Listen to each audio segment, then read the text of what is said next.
గీతం యూనివర్సిటీకి భూములు బదలాయింపునకు వ్యతిరేకంగా వైసీపీ కార్యాచరణ ప్రారంభించింది. ఎమ్మెల్సీ బొత్స సత్యనారాయణ నేతృత్వంలో వైసీపీ కార్పొరేటర్లు, జీవీఎంసీ మేయర్ పీలా శ్రీనివాసరావుతో పాటు అడిషనల్ కమిషనర్ను కలిసి వినతిపత్రం సమర్పించారు.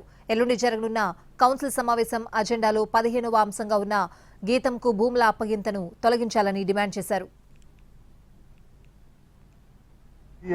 54 ఎకరాలు 79 సెంట్లని రేపు ఎల్లుండి 35 కౌన్సిల్లో జరగబోతున్న కౌన్సిల్ సమావేశంలో ఎజెండాలో 15 అంశంగా పెట్టడం ఇది చాలా దుర్మార్గమైన చర్య. దానికి ఒక కార్యాచరణ కూడా రూపొందించుకున్నాం, మీకు అందరికీ కూడా చెప్పాం. అందులో భాగంగానే ఈరోజు మా కార్పొరేటర్లు అందరూ కలిసి గౌరవ మేయర్ గారిని, గౌరవ కమిషనర్ గారిని, అలాగే రాష్ట్రంలో ఉన్న ప్రిన్సిపల్ సెక్రటరీ గారికి వినతి పత్రాన్ని ఇవాళ ఒక విజ్ఞాపన పత్రాన్ని ఇచ్చాం. దయచేసి ఈ భూదోపిడిని ఆపండి.